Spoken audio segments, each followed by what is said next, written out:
അൽഷിമേഴ്സിന്റെ അസുഖമുള്ള ഒരു ക്യാരക്ടറാണ് ഇതിൽ വടിവേലു ചെയ്യുന്നത്. അതിന്റെ കൂടെ തന്നെ ഫഹദ് ഫാസിൽ ചെയ്യുന്നത് ഒരു കള്ളന്റെ കഥാപാത്രമാണ്. സോ ഒരു അൽഷിമേഴ്സ് ഉള്ള ഈ ഒരു ക്യാരക്ടറിന്റെ വീട്ടിൽ മോഷ്ടിക്കാൻ കയറുമ്പോഴാണ് ഇവർ രണ്ടുപേരും അങ്ങോട്ടും ഇങ്ങോട്ടും കാണുന്നത്. അപ്പോഴാണ് ഇവർ തമ്മിലൊരു റോഡ് ട്രിപ്പിൽ ഇവർ രണ്ടുപേരും പോകുന്നു. സോ അങ്ങനെ ആ ഒരു റോഡ് ട്രിപ്പിൽ പോകുന്ന വഴിയാണ് ഈ ഒരു ഫഹദിന്റെ ക്യാരക്ടർ മനസ്സിലാവുന്നത് അദ്ദേഹത്തിന്റെ കയ്യിൽ ഒത്തിരി കാശുണ്ടെന്ന്.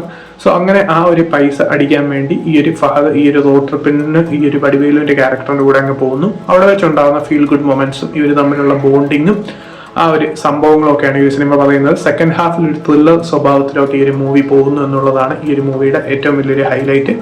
സോ അങ്ങനെ പോകുന്ന ഈ ഒരു മൂവിയിൽ വടിവേലുവിന്റെ ഒരു ഗംഭീര പെർഫോമൻസും ഫഹദിന്റെ വളരെ നാച്ചുറൽ ആയിട്ടുള്ള ഒരു പെർഫോമൻസുമാണ് സിനിമയെ കൂടുതലും എലിവേറ്റ് ചെയ്യുന്നത്.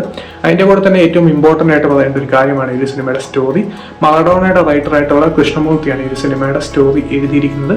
സോ അതാണ് ഈ ഒരു മൂവിയുടെ ഏറ്റവും വലിയൊരു ഹൈലൈറ്റ്. ഈ രണ്ട് ക്യാരക്ടേഴ്സും തമ്മിൽ പോകുന്ന വഴിക്ക് അവർ പോയി പെടുന്ന കുറേ സാഹചര്യങ്ങളും അത് എങ്ങനെയൊക്കെയാണോ അത്യാവശ്യം റെലവെന്റ് ആയിട്ടുള്ള സംഭവങ്ങൾ കൂട്ടിച്ചേർത്ത് പ്രസന്റ് ചെയ്തിരിക്കുകയാണ് ഒരു സുധീഷ് ശങ്കറും ഈ ഒരു റൈറ്ററായിട്ടുള്ള കൃഷ്ണമൂർത്തിയും ചേർന്ന്. അതിന്റെ കൂടെ തന്നെ യുവൻ ശങ്കർ രാജയുടെ മ്യൂസിക്കും എടുത്തു പറയേണ്ട ഒന്നാണ്.